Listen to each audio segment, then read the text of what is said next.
Hey friend, Megan here. We're moving. We're moving from a little town in Peru in the Secret Valley called Urubamba, where we called it our home for the last 8 or 9 years. And we're moving further down the valley to the high jungle towards Machu Picchu, just past Ollantaytambo. And I want to share a little bit why we're moving. There's lots of reasons, and we're really excited to make this jump. We're going to live in kind of a tiny home, adobe cottage in the middle of the jungle. And when we first moved to Peru, it was really consciously, it was really intentional to sort of come back to nature and come back to simpler times. And it's hard to explain how when we got here, it was this magical step back like 30 or 40 years, it felt. Because when we got here, there were no cell phones, there were no mobile phones, smartphones. There were little 2-story adobe houses and no traffic. Everybody walked or took these like little tuk-tuk moto taxis around town. And during the time that we've lived here, it's gone through such a significant change, even before all of the COVID stuff. When we got here, it was almost like this breath of fresh air. I remember being in shock after living in Los Angeles, where I had this moment where I was out at a restaurant. I had taken a lunch for the first time in a long time, and I was just kind of excited to get out of the office and make human contact outside of my little office walls. And I remember kind of like looking around and seeing everybody scrolling on their phone, and like they almost looked gray, and nobody looked up, and they were just shoveling food into their mouth and scrolling. And I remember having the thought, no wonder there's so many movies about the zombie apocalypse. We're living in it, because it felt for that moment that I was walking with the living dead. And so when I went on my travels to Peru, and I just remember everything feeling brighter and fresher and more alive. And I had shared this before, like I felt alive for the first time. I felt healthy for the first time. But when we moved here, I mean, every single person would look at you in the eyes and smile. And people would just invite you into their homes for lunch, or you'd be walking and people would like offer you pears from the tree when they had more than they needed. And just the feeling of life, the feeling of this vibrant connection with others was so profound to me, because I hadn't felt it. And I had grown up in a little town, so I did realize that was how it was in my small town in Pennsylvania. But to see the contrast from LA, where everybody just had their head down and was kind of running to the next thing, to people that had all of this time and space. It wasn't just the eye contact and the smiles, it was this slowness and this space that they had for each other, that you could get into a conversation, you could talk to the moto drivers. And it was quiet. And I remember we had this guest home for years where we shared a home with like hundreds of people from all over the world, all sorts of different ages. And we would share fire pits and family dinners and connect with all sorts of different people. And we would take people outside, and they would look at the stars, and they would just be in awe, in absolute awe, because they'd never seen so many twinkly stars in their whole life. And I remember that was a huge part of my trip, was like looking up and being like, man, no wonder people in ancient times were obsessed with the stars, and they were this source of inspiration, because you could see this Milky Way and the way they twinkle. Like, if you ever see stars, they twinkle like every color. They look like these prisms. And the whole sky is just filled with sparks of light. And you can see the Milky Way, and we would look up, and I mean, almost every night we would see shooting stars. So that kind of brings me to this moment when Urubamba's gone through this super fast change in terms of modernization. Every street just got switched over to these like really bright LED lights, It all used to be this like glowy, reddish orange, kind of almost looked like candlelit, magical, old town feel.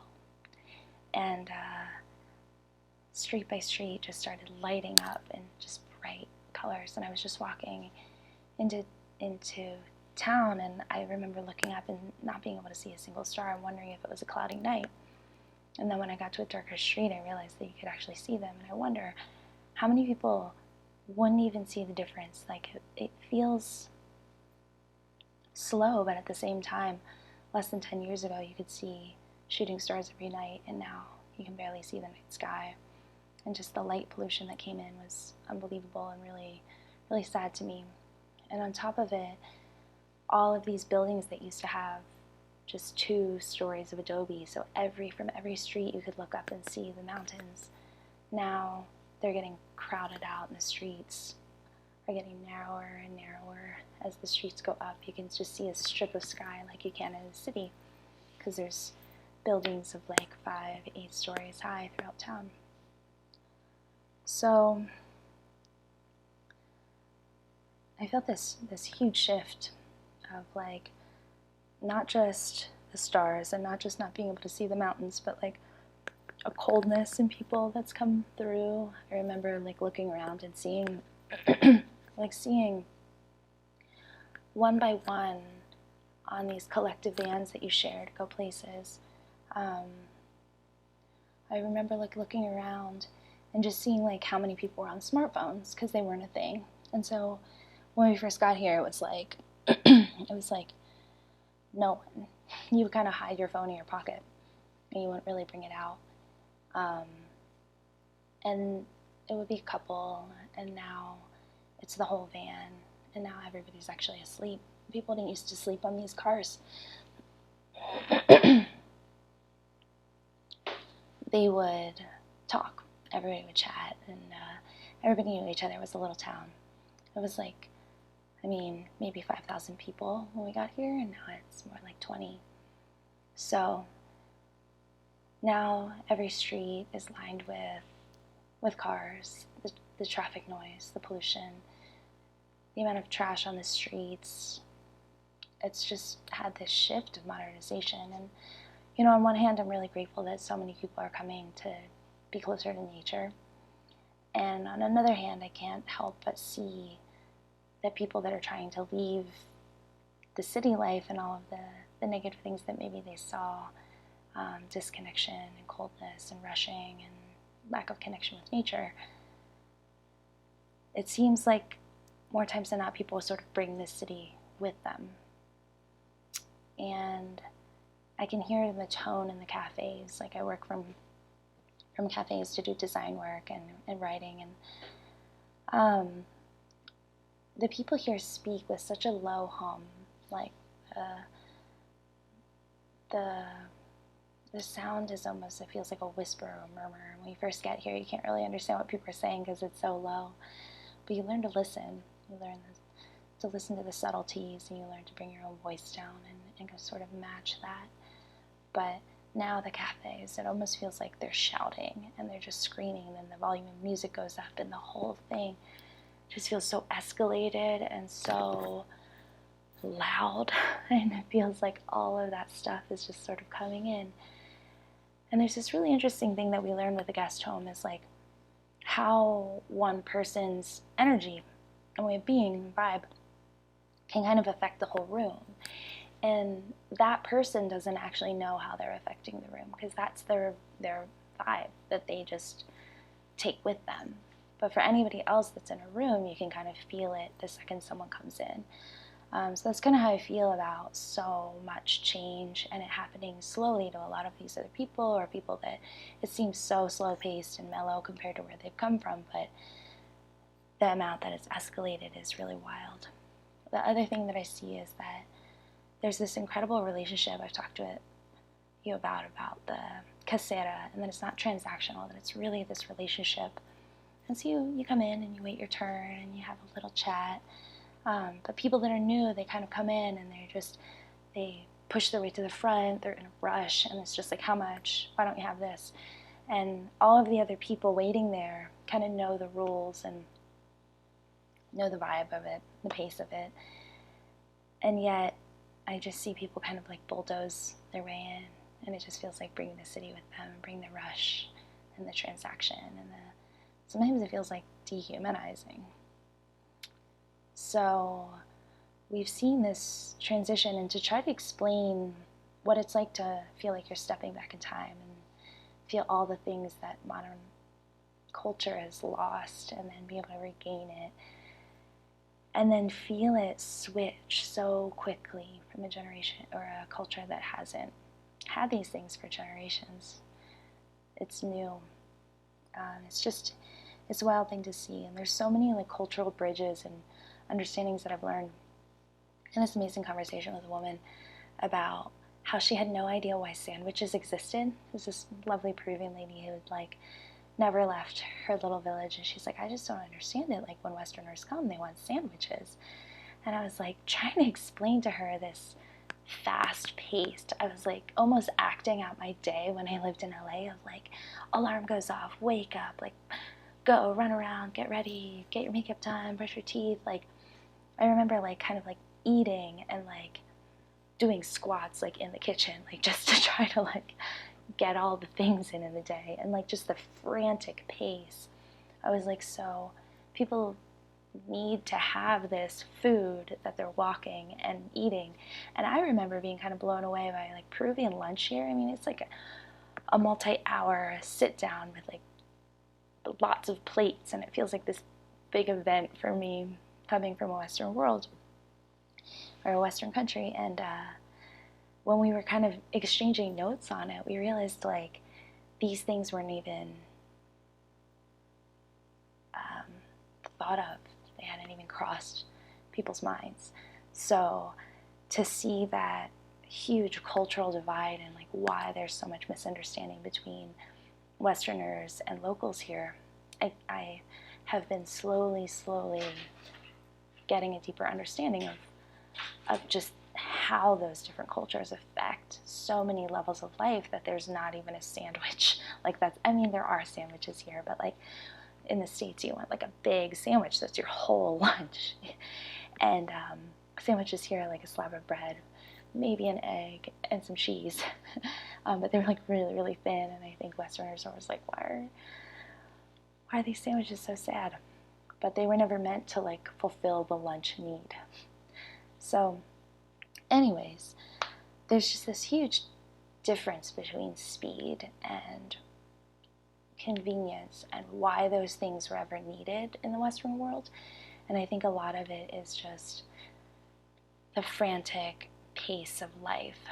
And so, yeah, when we slowed down, it was just like we felt like we could breathe again. We felt like we had time for so much more. And to see it shift and see modernization come in so quickly, I really get it. I get why people are moving in that direction. But my husband and I and my family, I just feel like we've seen these beautiful things that we don't want lost.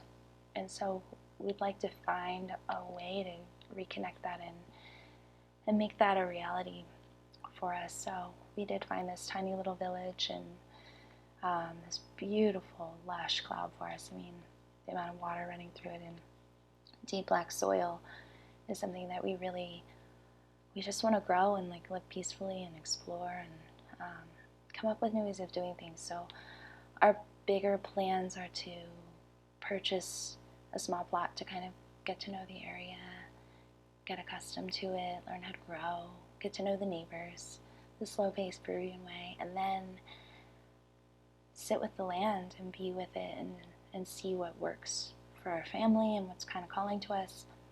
And so we're gonna go out in a week, and we're currently in a house with just stacks of boxes. Like I am on a crappy computer with a crappy mic, and I've got a better setup, but it's all kind of packed away. And hopefully when we get set up there, we'd like to share a bit more about what we hope to create, more of a homestead, but more community. We've been watching kind of like the tiny home movement, the homesteader movement, and off-grid groups and community groups, and just, you know, exploring and taking notes and also building our own skills. But we see something kind of in a cross-section that's about participation, that's about sharing, it's about working together again, and doing it in ways that we bring some of the efficiencies in of the Western world, because there's a lot of work, and working together definitely helps, and knowing some basic engineering and efficiencies is helpful for a lifestyle switch. I will say, really honestly, it's a big change. I mean, one of the nice things about all of modernization is, the cafes and the restaurants and the community events and the ease and convenience of going to the little grocery shops and knowing where we're going and ease of transportation and things like that. So it is a huge step in a very different direction. And I was an LA girl. I am nervous for sure at times.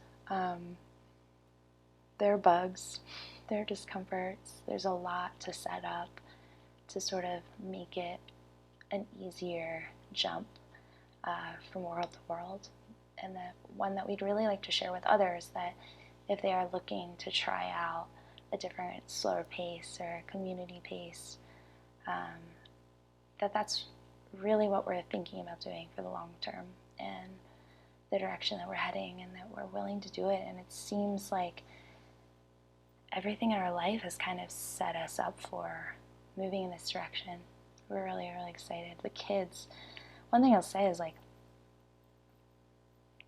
seeing my kids running around in the jungle without the noise of the cars, they come alive in a way. I mean, they already have so much energy, but they are just so thrilled and happy to be alive. And even the little squabbles that they have in the house, there are times you can feel it just bouncing off the walls. And when they have that much more space and things to explore, they are so thrilled and happy about it. And I'm excited for them to climb all the trees and pick all the fruit and be able to grow things. They asked for tools for Christmas, so we got them wheelbarrows and pickaxes, and they're just digging holes all over the place. So they're so thrilled. And I think all of my personal reservations and fears around it helped me see really clearly through their eyes, to see what it's like to feel so free and be so wild. So we are excited to share it. I am not sure what kind of videos. I think that I'm going to keep doing bodywork stuff. I'd actually like to do a lot more bodywork stuff on this channel. I have a podcast where I share kind of more practical tools for mental health and happiness and personal growth and self-reflection, stuff like that. And then I'm hoping that I'm going to do some bodywork stuff. But I know my husband and I really want to kind of share the process of what it is to change your lifestyle in such a extreme way. And I think there's a big movement in this direction, and a big community of people already doing it. So we'll be sharing some of the things that we're seeing and things that we're doing. So, one other thing that I want to share about the transition between kind of old, slow-paced family community ways to modern, is that there's this thing that pops up in my head of seeing the movie It's a Wonderful Life. It's like a Christmas movie where the guy has financial hardships from, bad big banks doing unpleasant practices. Anyways, his little bank that's always helped the people is in trouble, and he doesn't want to be here anymore.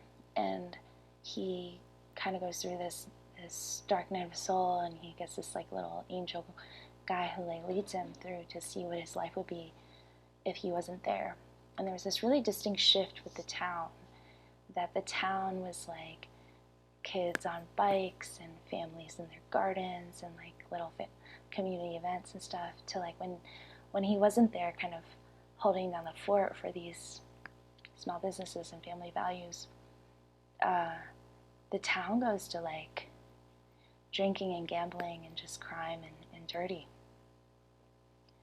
And one of the really interesting things that we've seen here that I can't, like, I think of every single time a new liquor store pops up, because there was maybe like one or two places that sold like alcohol, spirits, and lots of places that had like beer and things like that. But now there's like 3 or 4 liquor shops on every single street here.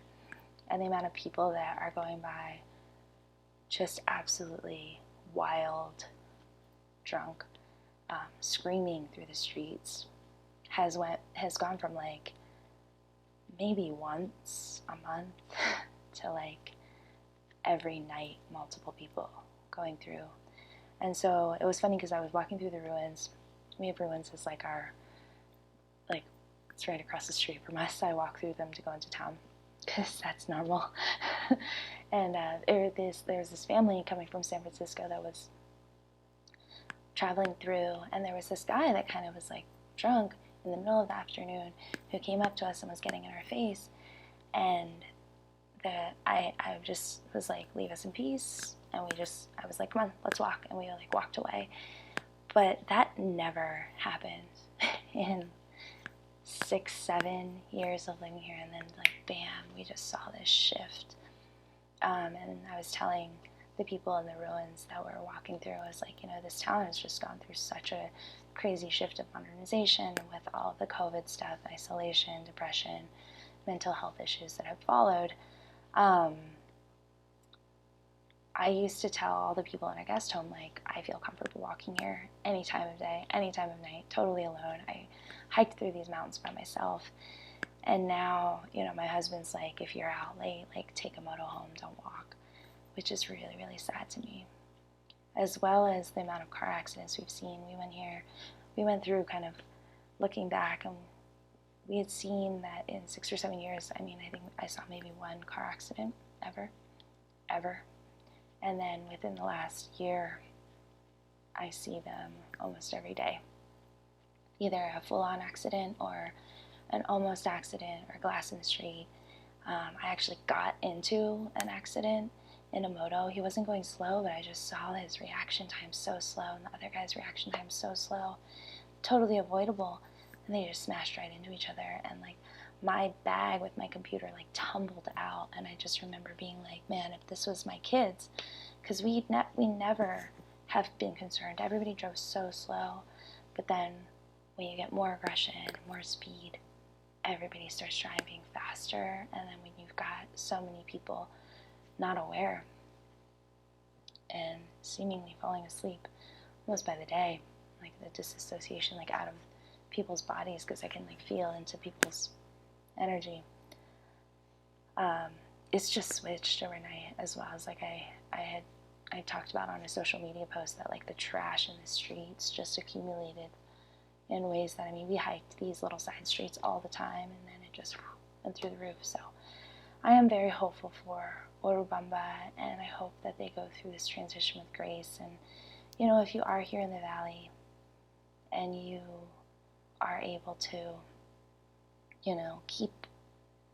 keep that in mind, that there's this deep concept of Aini and exchange, and like thinking about what we bring, what we dump,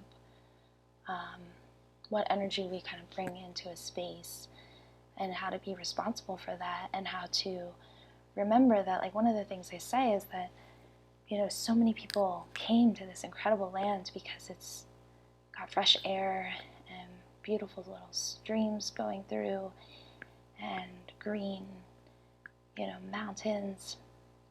And the reason that's here is because people didn't exploit the land. They weren't looking to rush. They weren't looking to take more than they ever needed. They were looking to take care of each other, take care of the land.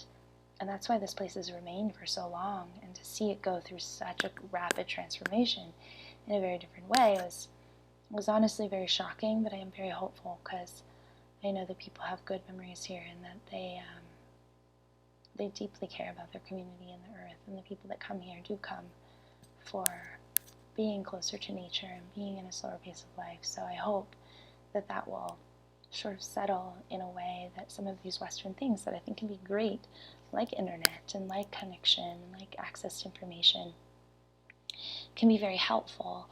But I think we also know that there's a lot of addiction that can come with it, a lot of additional sort of stress, and hopefully we can remember to keep our humanity, our kindness, and our connection to that, which is really the most important. So with that, I will say good night and goodbye, and but I will see you in a very different space in the jungles of Machu Picchu. So, hug from Peru. Love you.